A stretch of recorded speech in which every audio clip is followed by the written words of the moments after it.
Bueno, si nosotros queremos calcular nuevamente la corriente a partir de la densidad de corriente, pues noten que lo podemos hacer a partir de esta definición.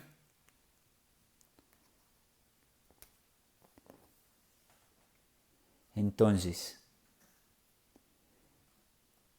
si tenemos a J como una densidad, al igual que lo hacíamos con otras densidades, pues entonces si lo que queremos es hallar nuestra corriente, lo que tenemos que hacer es despejar delta S. Pero este delta S lo vamos a hacer muy pequeño, de forma que esta no tenga que ser necesariamente plana.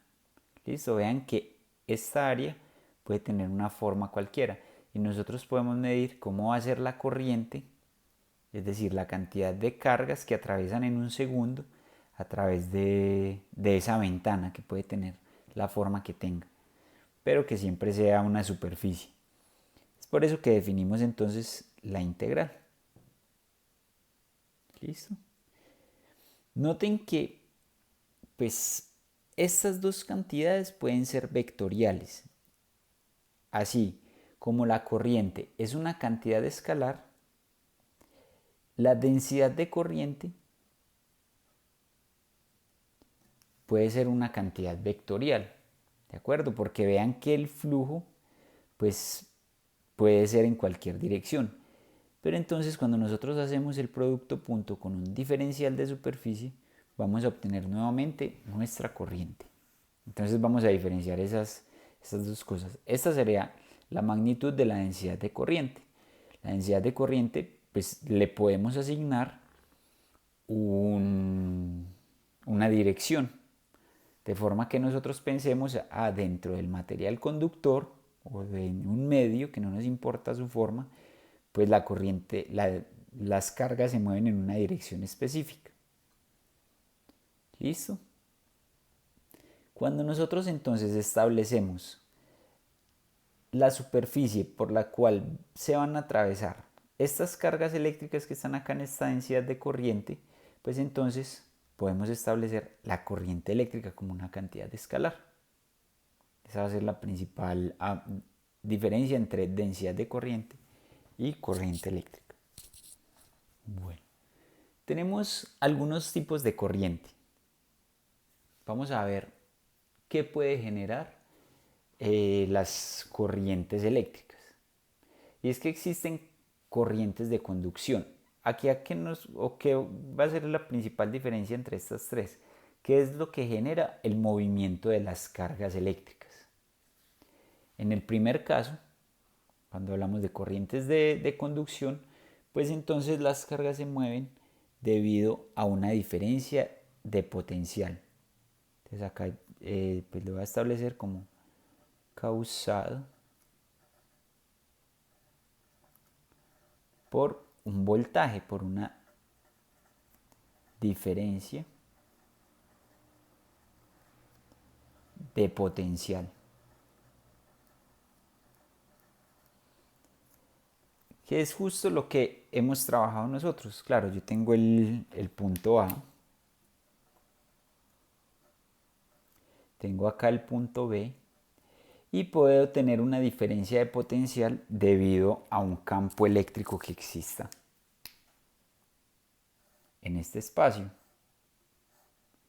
Si acá hay un campo eléctrico E, pues va a existir entonces una diferencia de potencial entre A y B. ¿Eso qué va a hacer? Que cualquier carga eléctrica que yo coloque acá sienta una fuerza y sienta entonces pues la necesidad de moverse desde el punto A hasta el punto B.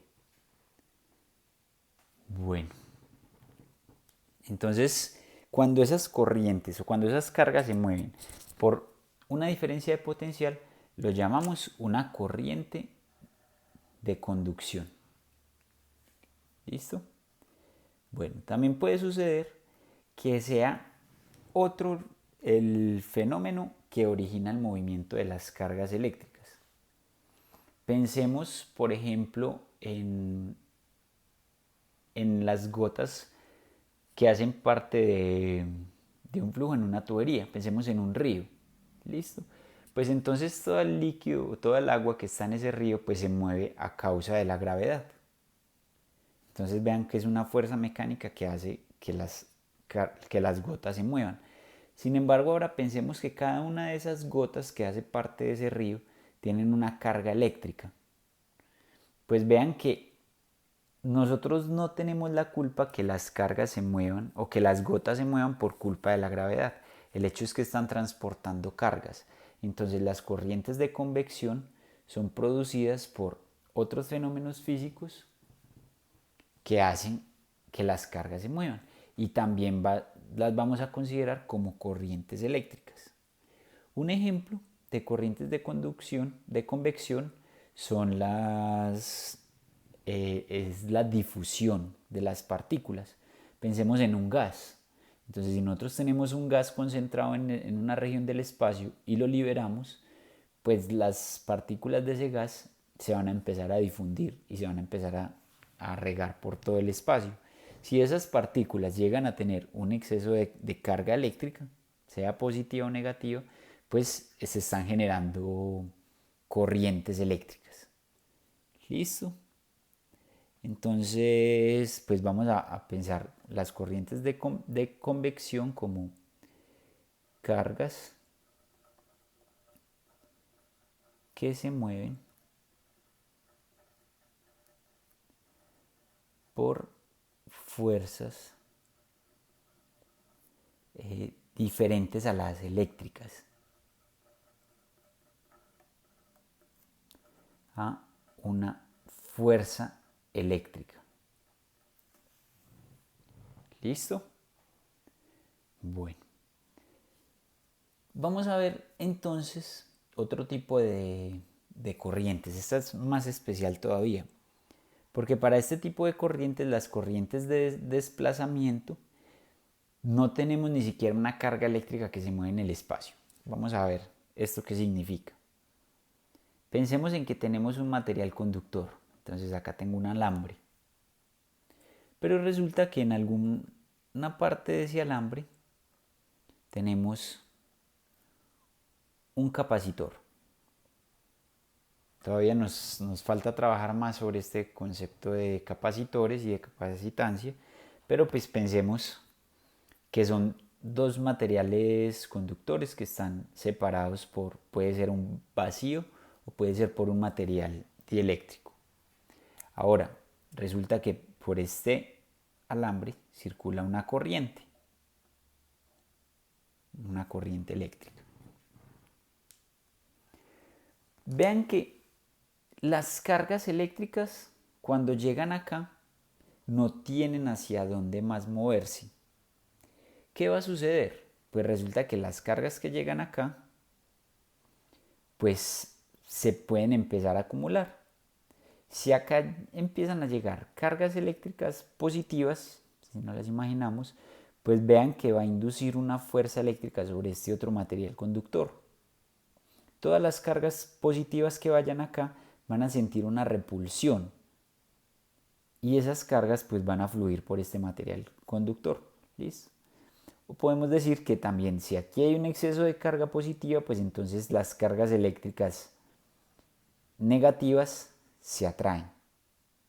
¿Listo? Mientras que las positivas pues se van a repeler. ¿De acuerdo? Eso pues va a tener un límite. Cuando estemos hablando de capacitores vamos a ver que esto pues es cierto mientras, lo decimos de esta forma, mientras se llena el capacitor, es decir, va a llegar a un punto tal cual un tanque, que mientras llega una corriente eléctrica acá, pues este material me va a recibir una carga eléctrica, pero puede que haya un punto en donde ya no reciba más, como si estuviésemos llenando un tanque. Entonces, esta corriente eléctrica únicamente va a existir mientras llenamos este capacitor. ¿De acuerdo? Entonces pensemos en ese lapso de tiempo que puede ser muy corto, estamos hablando de microsegundos. Pues resulta que mientras eso sucede, por acá se induce un campo magnético. Vamos a hablar mucho más de esto cuando estemos explorando entonces el resto de nuestras ecuaciones de Maxwell. El hecho es que si por acá circula una corriente eléctrica, se induce un campo magnético que rodea que es rotacional, ¿listo? Y rodea el material conductor. Bueno, ¿a qué vamos con esto? Vean que esto perfectamente puede ser una corriente de conducción. Son unas cargas eléctricas que se mueven por un material conductor, por un metal, y puede haber sido generado por una diferencia de potencial. ¿Listo? ¿Qué sucede? Resulta que lo que nos dice entonces esa ecuación de Maxwell, que todavía pues tenemos que entrar a demostrarla, es que este campo magnético va a existir siempre y cuando, bueno, digámoslo así, este es un campo magnético que existe a través de esta trayectoria verde que dibujé yo acá. Vean que puede ser una trayectoria cerrada, ¿listo? Es una circunferencia que rodea el alambre. Entonces es una trayectoria de línea, porque estamos caminando a través de todo ese perímetro que vuelve y se cierra. Es una trayectoria de línea cerrada. Y lo que nos dice entonces esta ecuación de Maxwell es que esto va a ser igual a la permeabilidad del medio, esta permeabilidad que la vamos a entender como una característica que me dice la capacidad que tiene un medio de que exista un campo magnético en él, multiplicado por esa corriente. ¿Listo? Entonces estamos diciendo así, la presencia de este campo magnético en esta trayectoria cerrada va a depender del medio que sería el vacío en este caso que dibujé acá, multiplicado por la corriente que circula acá. Entre más corriente, pues mayor va a ser la intensidad de este campo magnético que estamos planteando acá. ¿Qué sucede? Esta es cierta. Esta la conocemos como nuestra ley de Ampère. Aún nos falta demostrarla. Lo que sucede es que cuando nosotros nos paramos acá, en el punto que ya admitimos que aquí no hay cargas eléctricas que se puedan mover desde este punto hasta este punto, pues resulta que acá también aparece un campo magnético. ¿Listo? A ver, esto tiene que ser más. Aquí podemos también relacionar un campo magnético a este punto, a pesar de que no hay cargas eléctricas que se mueven. ¿Listo? Pues entonces, lo que se dio cuenta Maxwell, partiendo de la ley de Ampère, es que entre estas dos, pues si bien no existe una corriente eléctrica, sí se genera un campo eléctrico. Y mientras ese campo eléctrico sea variable en el tiempo, es decir, mientras se llena el capacitor, pues entonces aparece el campo magnético. Listo, y va a ser uno de los principios que demuestra la existencia de una onda electromagnética, pero después profundizaremos en eso. Por ahora nos interesa saber que ese campo magnético va a existir mientras el flujo eléctrico, esto que lo recordamos como nuestra definición de flujo eléctrico, cambia en el tiempo.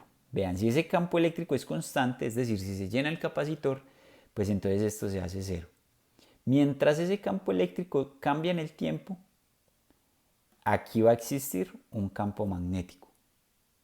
Ahora, si nos fijamos en esto, pues si esto tiene unidades de amperes, de forma que cuando lo multipliquemos con la permeabilidad, pues nos coincidan las unidades, aquí está también la permeabilidad, quiere decir que esto también tiene unidades de amperes, a pesar de que aquí no hayan cargas eléctricas moviéndose. Por consiguiente, esto es una corriente eléctrica y es lo que conocemos como corriente de desplazamiento.